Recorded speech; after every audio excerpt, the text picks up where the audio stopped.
Raphaël Petronio est notre invité ce soir. Bonsoir Raphaël. Bonsoir. Auteur, metteur en scène, comédien, vous serez sur les planches demain à la Courte Échelle du côté de Romans-sur-Isère pour L'Esprit du Mal. Mal, M-A-L-E.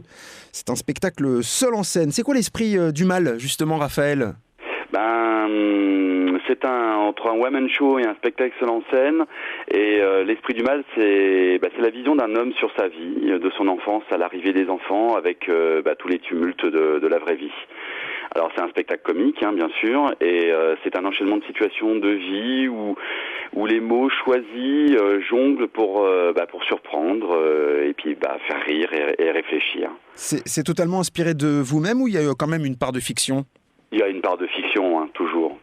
Il y a un démarrage qui est forcément, on utilise un petit peu sa vie privée, sa vie personnelle dans l'écriture, et puis très très très vite, on va s'inspirer des aventures de ce qu'on entend autour de nous, et puis de ce qu'on peut trouver aussi même des fois sur les forums de discussion, et puis après de la fiction, carrément inventer des scènes et des histoires.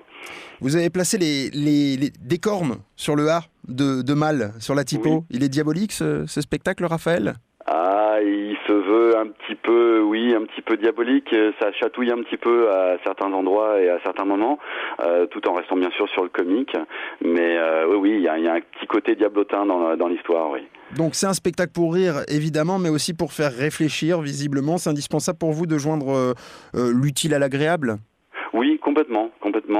J'aime bien qu'il y ait vraiment alors sans jeu de mots, mais un état d'esprit dans mes spectacles, dans ce que j'écris, pour justement, bien sûr faire rire parce que c'est ce que les gens attendent aujourd'hui, mais en même temps amener un message et amener de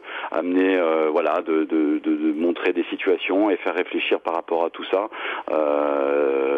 pour beaucoup de gens, parce que là en plus c'est un sujet qui touche tout le monde. Donc voilà, c'est vraiment, je cherche pas à faire rire juste pour faire rire, voilà. Pour se faire une petite idée, quels sont les artistes en général qui vous ont influencé pour faire ce métier, qu'on ait un peu une idée de l'univers ? Est-ce qu'il y a des artistes qui vous ont plus inspiré que d'autres ? En tout cas, pour ce spectacle-là, je dirais pas forcément que en général, il y a beaucoup d'artistes qui me fascinent et qui m'attirent, mais complètement différents. C'est assez marrant parce que c'est vrai que j'aime bien mélanger les styles, et donc du coup ça se retrouve aussi un petit peu des fois dans mes mises en scène.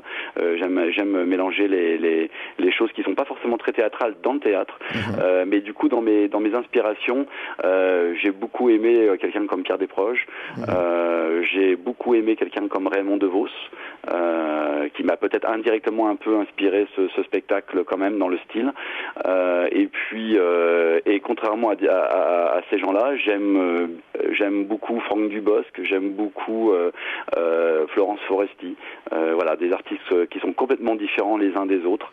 Il y a eu aussi un Thierry Leluron dans les imitations qui m'avait beaucoup plu à l'époque. Voilà à peu près les artistes qui m'ont vraiment marqué depuis tout petit jusqu'à maintenant, en tout cas sur scène. C'est quoi l'équilibre entre, on va dire, le choix, la minutie de la plume et puis le choix de la forme ? Oui, c'est vraiment ce que je cherche. C'est-à-dire que je veux qu'il y ait vraiment du contenu qui interpelle et qui plaise et qui surprenne. Et puis effectivement, dans la mise en scène et dans tout ce que je vais apporter dans la mise en scène, je cherche toujours à amener effectivement les bases du théâtre, bien sûr, par la force des choses, parce que ça reste sur une scène, donc c'est un spectacle vivant.